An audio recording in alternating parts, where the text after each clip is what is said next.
The number one reason why a client leaves a financial professional is what? You know this. Lack of consistent, meaningful, personalized communication. Spasmodic, it's haphazard, sometimes opportunistic, driven by salesmanship. That's what a lot of people experience. Now, I'm not suggesting that your clients experience that, but that's why there's such a huge vein of gold in terms of referability. You think about your favorite clients.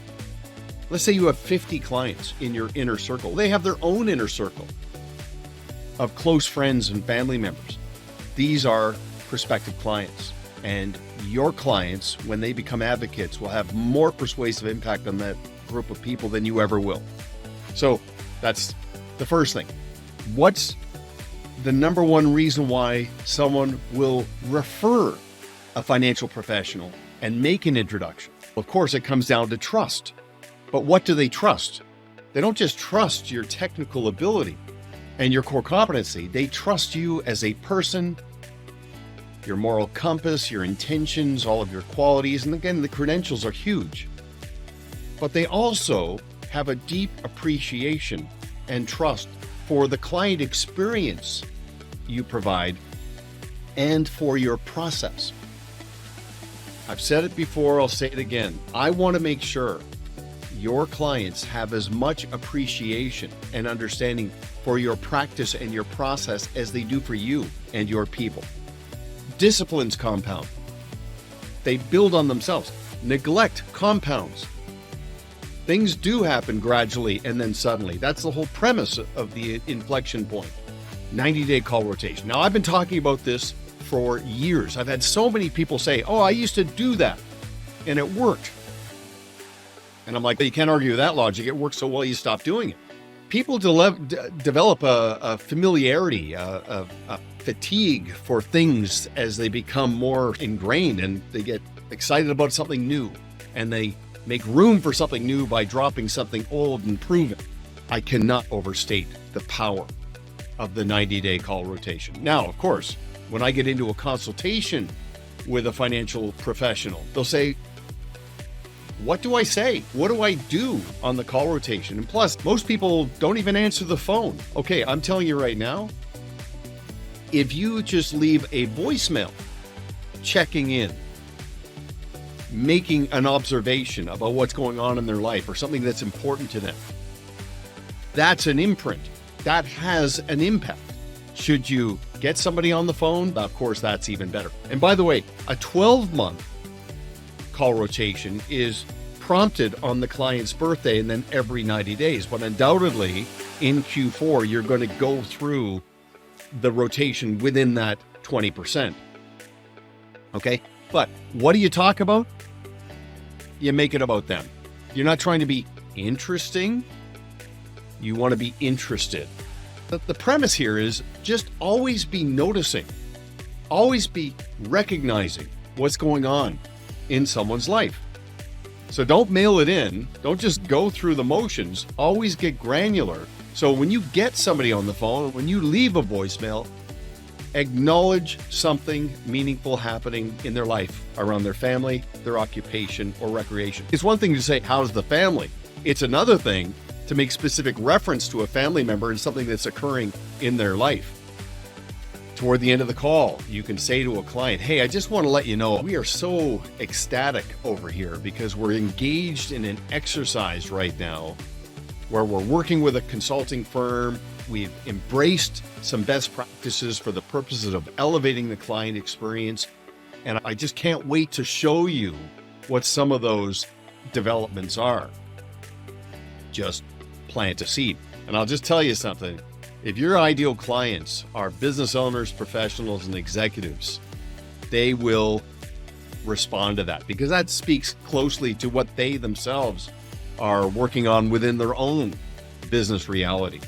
Now, of course, if you have a really engaged conversation, you can expand on that premise. They really connect with you on that theme. You can say, hey, we're trying to raise the bar and elevate the client experience. We have to keep talking to the people who are on the receiving end of what it is we provide. Can I ask you 3 quick questions before I let you go? See what happens. Now, this is a sequential, incremental process that's Socratic in nature. Many issues are, in fact, 2 or 3 questions deep, but just see how they respond. And if they say sure, just say, okay. First question, what's the one thing you value most about our relationship? I love what I do. This is not a job, it's a calling. What's the one thing? Let them respond. They'll probably talk about you and your qualities and skills and intentions as a person. No harm, no foul. It's just a priming question. Second question starts to get interesting.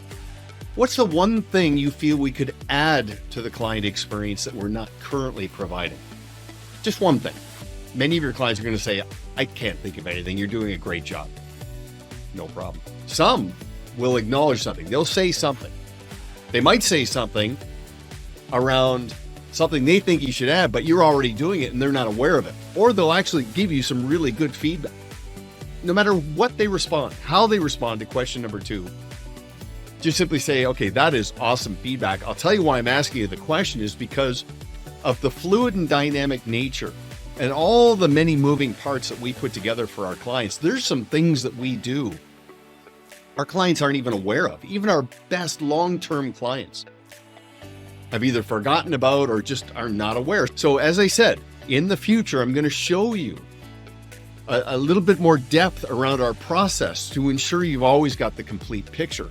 Even if there's some things that we do that aren't even relevant to you now, I just want to make sure that you know where this is all going. And then the third question, just simply say, hey, I really appreciate this few minutes in your feedback. Last question, and I'll let you go.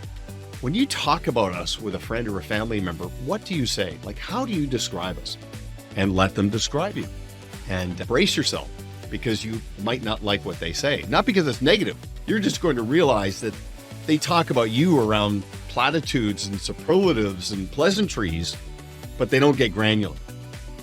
You'll find that the answer to question number 3 sounds a whole lot like the answer to question number 1. It just gives you an opportunity. You now have permission to simply say, okay, I really appreciate that. That means the world to us.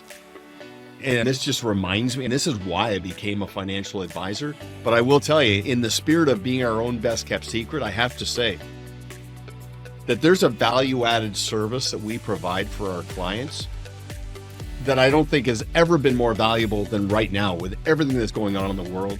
And perhaps we've never talked about it, perhaps you have forgotten, but we make ourselves available to be a sounding board for friends and family members of our clients.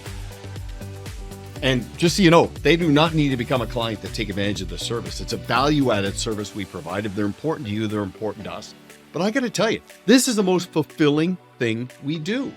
And then tell a story about when somebody introduced you to somebody and just explain what happened. When you fuel your social proof with a specific, actual story around something that happened, you think about it. Your experiential encounters, especially around being introduced and actually interacting with somebody who was introduced to you, that's intellectual property. Leverage that, share that, because it creates trust and context for your value.